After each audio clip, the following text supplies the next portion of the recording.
Hello. So today we are going to discuss topographical factors or geographical factors and how they can influence distribution of plants. So आज हम geographical factors कैसे control करते हैं plants का distribution, कौन सा plant कहाँ grow करेगा कहाँ नहीं ग्रो करेगा, उसमें जनरल ज्योग्राफी का क्या रोल है वो डिस्कस करेंगे। जैसा हम बाकी वीडियोस में भी करते आए हैं, important points will be marked in red so that you can note down those points particularly. Okay, so we start with geographical or topographical factors. So what is topography? Topography refers to the form of land.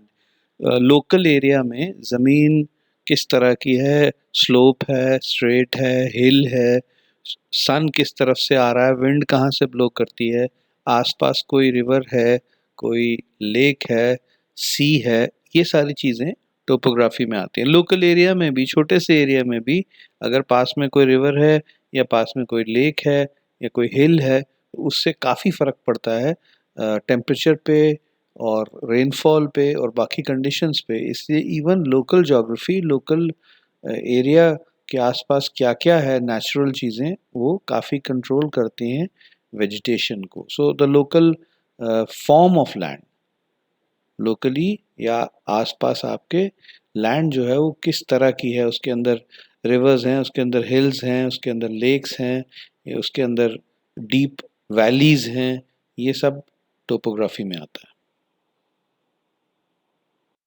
जो हम पहले discuss कर चुके हैं उसका एक picture है,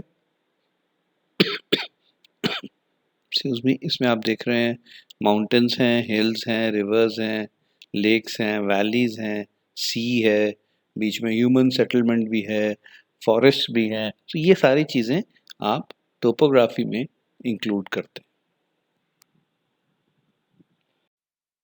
As we have seen, there are many factors that control the topography. It can be rivers, it can be lakes, it can be hills, it can be deserts, anything.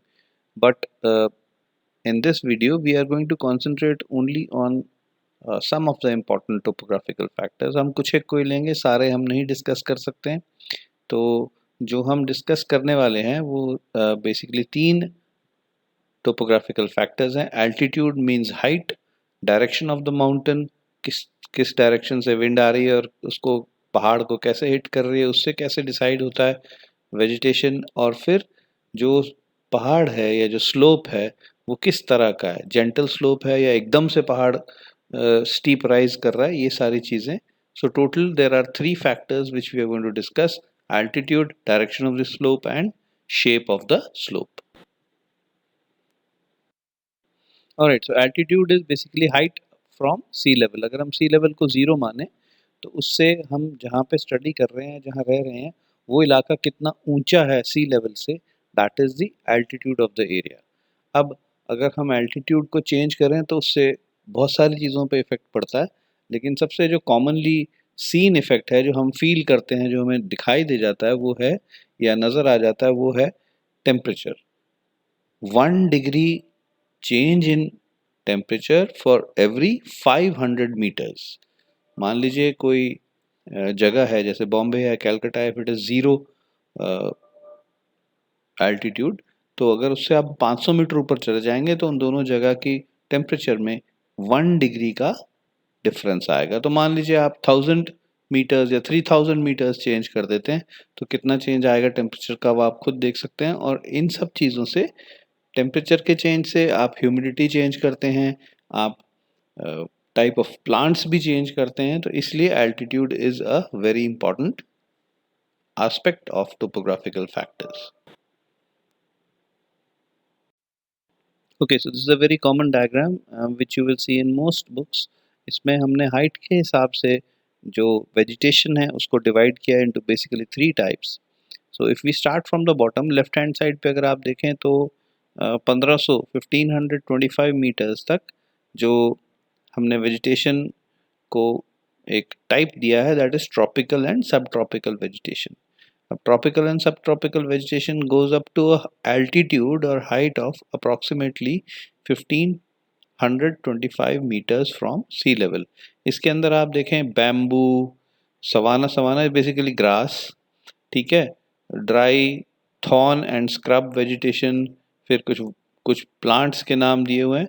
आपको basically इतना ज़्यादा detail में जाने की ज़रूरत नहीं है, सिर्फ ये टाइप ऑफ वेजिटेशंस जो कि हैं, जो लेफ्ट साइड पे दी हुई हैं, ट्रॉपिकल, सब ट्रॉपिकल, फिर टेम्परेट आ गया और फिर एल्पाइन आ गया। तीन तरह की वेजिटेशंस हैं।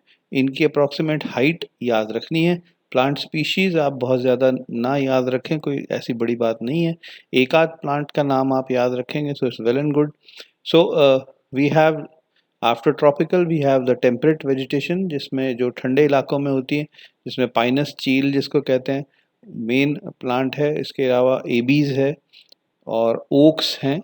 तो ये जन वॉलनट्स हैं, ये जनरली हम जहाँ ठंडा इलाका है जैसे कश्मीर हो गया या हिमाचल के अपर एरियाज हो गए उसमें देखते हैं।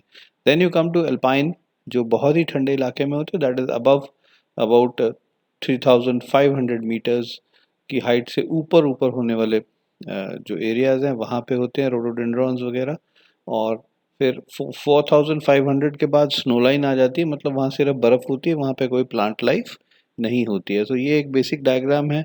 If you want to go into detail you can take down this diagram. आप इस डायग्राम को याद रख सकते हैं अगर आप डिटेल में करना चाहते हैं। Okay, so this is a simpler diagram of the same what we have seen in the earlier diagram. This is a simplified form of the same thing. इसमें हमने सिर्फ जो बेसिकली फॉर्म्स हैं, जो टाइप ऑफ प्लांट्स हैं, उसको हमने उसमें हमने एक डेजर्ट ऐड कर दिया है। Otherwise tropical, deciduous, coniferous, Tundra and snow ये सेम है जो हमने पिछले डायग्राम में देखा था। यहाँ पे हाइट जो है that is given in feet instead of metres in the other diagram which we had seen earlier. So आप दोनों में से कोई भी एक, you can remember any of the two diagrams. This one is a bit simpler. That one had plant species, so it may sound complicated to some people. जो हम पहले डिस्कस कर चुके हैं उसका एक पिक्चर है। एक्सक्यूज मी, इसमें आप देख रहे हैं माउंटेन्स हैं, हिल्स हैं, रिवर्स हैं, लेक्स हैं, वैलीज हैं, सी है, बीच में ह्यूमन सेटलमेंट भी है, फॉरेस्ट भी हैं। तो ये सारी चीज़ें आप टोपोग्राफी में इंक्लूड करते हैं।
जो हमने पिछले स्लाइड में डिस्कस किया है उसके अलावा जो स्लोप है या wind direction of the mountain है, उसमें जो इम्पोर्टेंट पॉइंट्स हैं वो दो हैं कि जो भी स्लोप होता है या जो भी पहाड़ होता है जो साउथ साइड को फेस करता है उसमें ज़्यादा धूप पड़ती है, जो नॉर्थ को फेसिंग स्लोप होता है उसमें कम धूप पड़ती है। तो नेचुरली जो साउथ वाला स्लोप होगा उस पे ऐसे प्लांट्स ग्रो करेंगे जिन्हें धूप चाहिए, जो सन में अच्छी तरह ग्रो कर सकते हैं।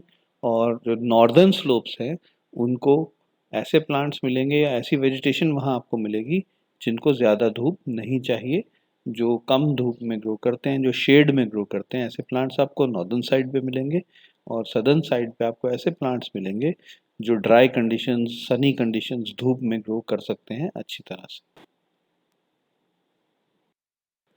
Okay, the next point is slope की शेप कैसी है, कनकेव या कन्वेक्स। कनकेव जो होगा वो कटोरी की तरह होता है, तो उसके आसपास से पानी और मिट्टी जो है वो वहाँ इकट्ठी हो जाएगी, और कन्वेक्स जो है वो ऐसा होगा कि आप कटोरी को उल्टा रख दें। सो नेचुरली जो कनकेव है दैट विल कलेक्ट मॉइस्चर, उसके अंदर मॉइस्चर भी इकट्ठा होगा, उसके अंदर सॉइल भी, इधर उधर से मिट्टी भी आके रुक जाएगी, तो वो ज़्यादा फर्टाइल होगा।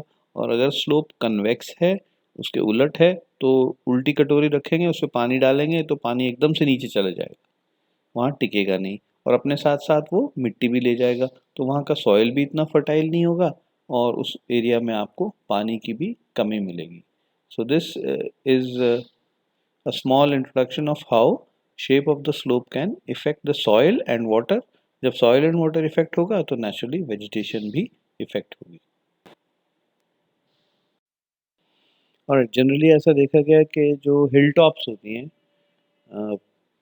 हिल टॉप या किसी छोटे से रिज का टॉप जो है, उसके ऊपर नॉर्मली कन्वेक्स शेप होती है, उसके ऊपर बारिश होती है, पानी एकदम से नीचे चला जाता है, और जो वैली होती है नीचे जहाँ पहाड़ ख़त्म होता है वो वाला जो इलाका होता है वो कन्वेक्स की बजाय कनकेव होता है, तो वहाँ पे पानी भी रुक जाता है और वहाँ सॉइल भी बेटर होती है।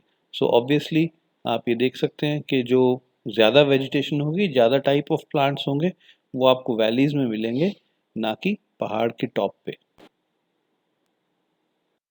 Okay, so this is a very nice diagram explaining जो पॉइंट हम पीछे डिस्कस कर चुके हैं उस पॉइंट को एक्सप्लेन कर रहा है। It is explaining the importance of shape of the slope. जैसा कि आप देख सकते हैं बिल्कुल लेफ्ट हैंड साइड पे ऊपर जो है हिल टॉप है, वो थोड़ा सा कन्वेक्स है, उस पर बारिश होती है तो पानी टिकता नहीं है, पानी नीचे गिर जाता है। फिर उससे थोड़ा सा नीचे आए तो स्लोप तो है, लेकिन वो बहुत ज़्यादा स्टीप है, एकदम से सीधा नीचे को जा रहा है, तो वहाँ पे भी पानी नहीं रुकेगा, साथ में वो मिट्टी भी ले जाएगा, तो वहाँ पे सॉइल पुअर होगा।